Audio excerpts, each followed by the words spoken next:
Doctor Radhakrishnan Bharat के प्रथम उपराष्ट्रपति और दूसरे राष्ट्रपति थे। इन महान शिक्षक के सम्मान में उनका जन्मदिन भारत में शिक्षक दिवस के रूप में मनाया जाता है। हेलो फ्रेंड्स, मैं हूं धनवी और मैं आपका स्वागत करती हूं अपने channel the world of biographies में। डॉक्टर राधाकृष्णन को जानने से पहले मेरे चैनल को सब्सक्राइब करना, मेरी वीडियो को लाइक करना और शेयर करना ना भूलें। तो चलिए शुरू करते हैं।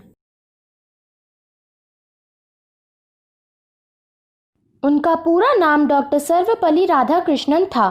उनको सर्वपल्ली नाम विरासत में मिला था। उनके पूर्वज सर्वपल्ली गांव में रहते थे। फिर कुछ सालों बाद वे तिरुतनी गांव में आकर बस गए, पर वो चाहते थे कि वह अपने जन्म स्थान से जुड़े रहें, इसलिए वे अपने नाम के आगे सर्वपल्ली लगाते थे। इसलिए डॉक्टर राधाकृष्णन भी अपने नाम के आगे सर्वपल्ली लगाते थे।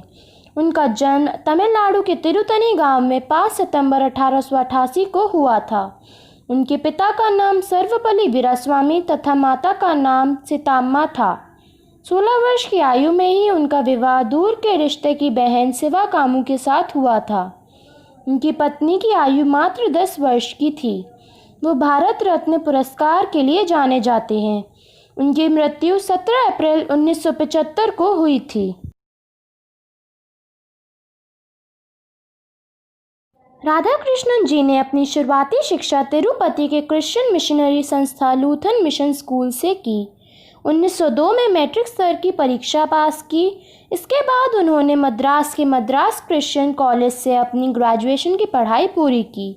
अपने ग्रेजुएशन के दौरान उन्होंने गणित, इतिहास, मनोविज्ञान विषय पे विशेष योग्यता प्राप्त की। उनकी पढ़ाई के प्रति मेहनत और लगन देखकर उनके कॉलेज ने उन्हें स्कॉलरशिप भी दी, जिसके बाद राधाकृष्णन जी ने दर्शन शास्त्र में एमए की परीक्षा पास कर मास्टर डिग्री हासिल की।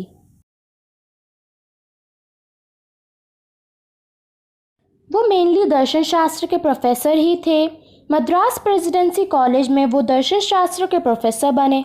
इसके बाद 1918 में वो मैसूर यूनिवर्सिटी में दर्शन शास्त्र के प्रोफेसर बने। इसके बाद 1921 में कोलकाता यूनिवर्सिटी में वो दर्शन शास्त्र के प्रोफेसर बने।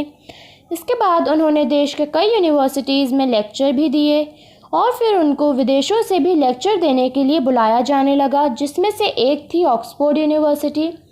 इसके बाद उन्हें ऑक्सफोर्ड यूनिवर्सिटी में भी दर्शन शास्त्र के प्रोफेसर के तौर पर नियुक्त किया गया। फिर 1931 में उन्होंने आंध्र यूनिवर्सिटी में वाइस चांसलर का चुनाव भी लड़ा। फिर 1939 से लेकर 1948 तक उन्होंने बनारस हिंदू विश्वविद्यालय में चांसलर का पद संभाला।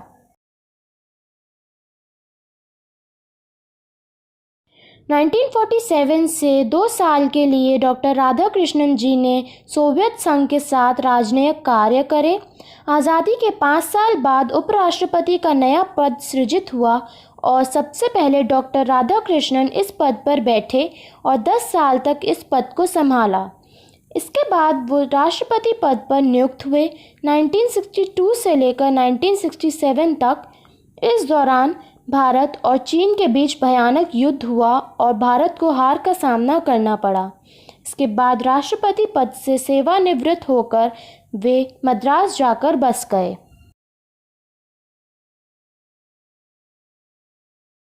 डॉक्टर राधाकृष्णन देश के ऐसे पहले शख्सियत थे जिन्हें भारत रत्न से सम्मानित किया गया। देश में शिक्षा और राजनीति में महत्वपूर्ण योगदान के लिए उन्हें 1954 में भारत रत्न से सम्मानित किया गया। शिक्षकों को उचित दर्जा दिलाने वाले डॉक्टर राधाकृष्णन 17 अप्रैल 1975 को एक गंभीर बीमारी के चलते हम सबको अलविदा कह गए। वो आज हमारे बीच नहीं है, पर वो हमेशा हमारे दिलों में रहेंगे। आज के लिए बस इतना ही। अब आप मुझे कमेंट करके ज़रूर बताएं कि नेक्स्ट बायोग्राफी आपको कौन सी पर्सनालिटी के ऊपर चाहिए। अब मैं आपसे मिलती हूँ अपनी अगली वीडियो में। तब तक के लिए टेक केयर, बाय बाय।